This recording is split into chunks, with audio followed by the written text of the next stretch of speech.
wabarakatuh. Selamat pagi para peserta diklat yang saya banggakan. Bersama saya Neni Rahmawati, Widyaiswara BPSDM DKI Jakarta. Kali ini akan bersama-sama memberikan penguatan kepada Anda terkait materi akuntabilitas ASN. Ada beberapa hal yang akan kita kuatkan terkait dengan akuntabilitas. Yang pertama adalah konsep akuntabilitas. Yang kedua, mekanisme akuntabilitas. Dan yang ketiga, akuntabilitas dalam konteks. Serta yang terakhir adalah bagaimana menjadi ASN yang akuntabel. Konsep akuntabilitas, di sini Anda harus tahu apa yang dimaksud dengan akuntabilitas. Akuntabilitas merupakan kewajiban pertanggungjawaban yang harus dicapai. Akuntabilitas merujuk kepada kewajiban setiap individu, kelompok, atau institusi untuk memenuhi tanggung jawab yang menjadi amanahnya.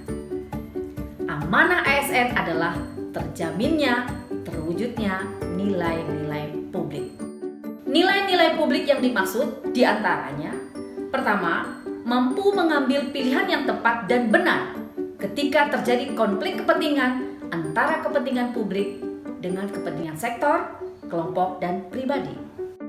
Kedua, memiliki pemahaman dan kesadaran untuk menghindari dan mencegah keterlibatan PNS dalam politik praktis.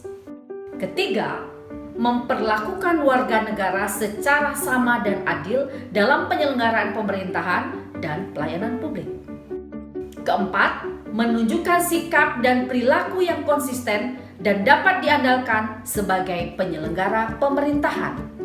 Baiklah para peserta diklat yang saya banggakan, selanjutnya kita akan lihat bagaimana pentingnya akuntabilitas bagi seorang ASN. Akuntabilitas adalah prinsip dasar bagi organisasi yang berlaku pada setiap level atau unit organisasi sebagai suatu kewajiban jabatan dalam memberikan pertanggungjawaban laporan kegiatan kepada atasannya.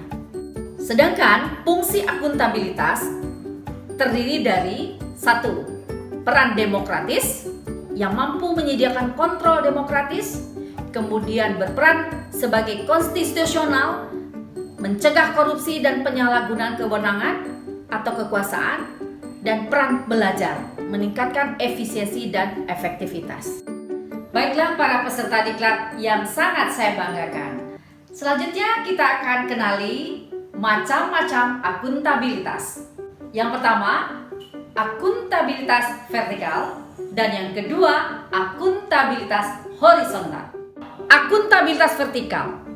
Akuntabilitas vertikal ini dimaksudkan pertanggungjawaban atas pengelolaan dana kepada otoritas yang lebih tinggi. Misalnya, pertanggungjawaban unit-unit kerja atau dinas kepada pemerintah daerah. Kemudian pemerintah daerah kepada pemerintah pusat kepada MPR. Akuntabilitas vertikal ini membutuhkan pejabat pemerintah untuk melaporkan ke bawah kepada publik, misalnya pelaksanaan pemilu atau referendum. Sementara akuntabilitas horizontal merupakan pertanggungjawaban kepada masyarakat luas.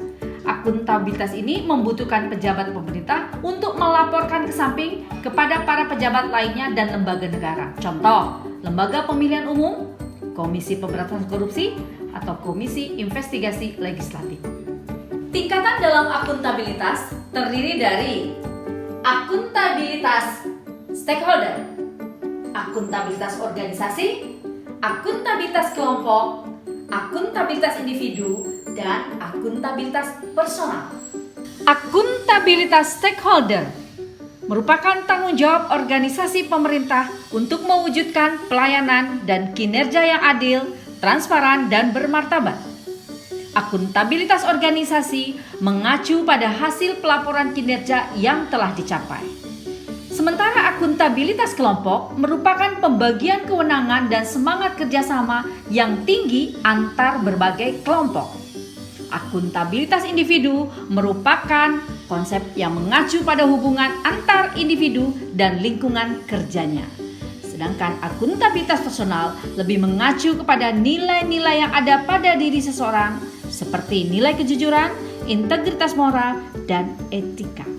Baiklah para peserta diklat yang sangat saya banggakan. Terakhir, kita akan pahami tentang mekanisme akuntabilitas. Mekanisme akuntabilitas. Tahapannya dimulai dari mekanisme akuntabilitas birokrasi di Indonesia yang memiliki tujuan menciptakan lingkungan kerja yang akuntabel dengan menerapkan langkah-langkah menciptakan framework akuntabilitas. Mekanisme akuntabilitas birokrasi di Indonesia. Akuntabilitas tidak akan mungkin terwujud apabila tidak ada alat akuntabilitas. Di Indonesia, alat akuntabilitas antara lain Renstra, kontrak kinerja, dan Lakip. Selanjutnya, menciptakan lingkungan kerja yang akuntabel bisa dimulai dari peran kepemimpinan, adanya transparansi, terwujudnya integritas, dan tanggung jawab serta rasa keadilan. Di samping itu, kepercayaan, keseimbangan, kejelasan, dan konsistensi menjadi faktor pendukung terciptanya lingkungan kerja yang akuntabel. Langkah-langkah menciptakan framework akuntabilitas. Tentukan tujuan dan tanggung jawab secara bersama. Rencanakan apa yang akan dilakukan untuk mencapai tujuan. Lakukan implementasi, monitoring kemajuan, berikan laporan secara lengkap, dan terakhir berikan evaluasi masukan untuk perbaikan. Demikianlah para peserta diklat, materi tentang akuntabilitas ASN. Saya berharap Anda semakin kuat bagaimana memahami pentingnya akuntabilitas dalam bekerja. Saya Neni Rahmawati mengucapkan terima kasih. Wassalamualaikum warahmatullahi wabarakatuh. Salam perubahan.